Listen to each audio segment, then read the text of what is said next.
Here's the other thing that's very important. Write down the goals that you want to achieve. Write them down. Put them on a 3x5 card. And I want you to use a King James Version Bible and Matthew 7:7, ask and it shall be given, seek and ye shall find, knock and it shall be open unto you. I want you to write that on one side of the card. On the flip side of the card, I want you to write down one major goal that you want to achieve.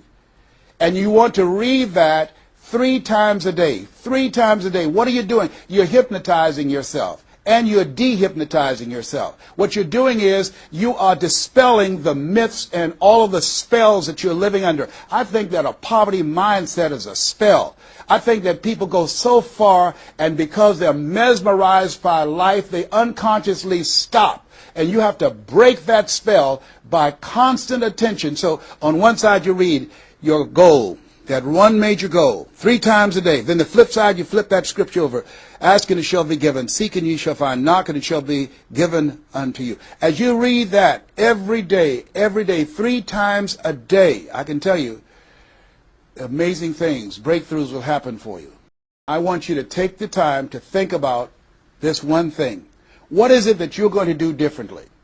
Because in order to do something you've never done, you've got to become someone you've never been. You've got to be willing to give up who you have been to give birth to who you can become. I want you to take the time and write down one radical change that you're going to make about you. And you know, if you do that, your life will never be the same again.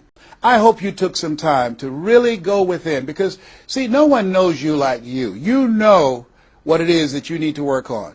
I mean, one of my main issues that I had to dramatically change about myself was I had to develop courage. I used to go see people do things. I saw speakers on stage. My heart would say, I can do that.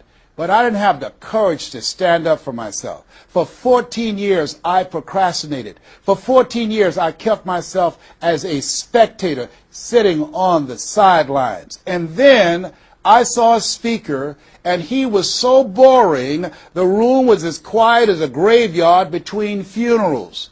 And I said, whoa, if he can do it, I know I can do it. And because I saw what he did, and his brother-in-law was sitting next to me, and he said, you ought to be that boring and earn the kind of money he earned. I said, how much did they pay him? He said, $5,000.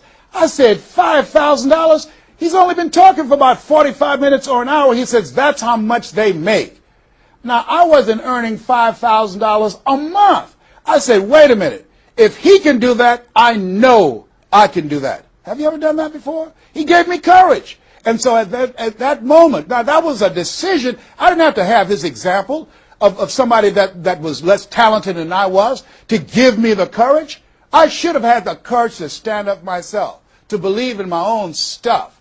But the truth of the matter is, I didn't. And I can't unscramble those eggs. I cannot pull those years back. I cannot recapture those 14 years. Maybe, that's why my favorite book says, forgetting those things which are behind, reaching forth unto those things which are before.